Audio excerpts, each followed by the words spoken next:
Мои коллеги, за этим столом наши коллеги, которым труднее, чем нам с вами, сегодня работать на правозащитном треке. Это омбудсмены непризнанных сегодня большинством стран, государств Приднестровья, Южной Осетии и Абхазии.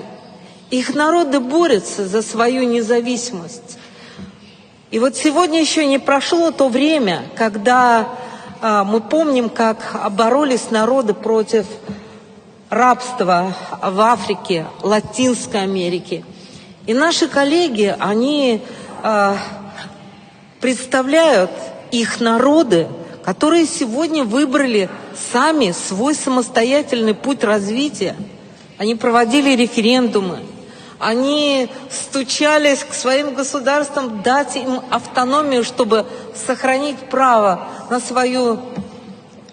свой культурный код, на свое историческое наследие. И вот сегодня мы сочли очень важным, чтобы и они были с нами абсолютно на равных. Их время обязательно придет.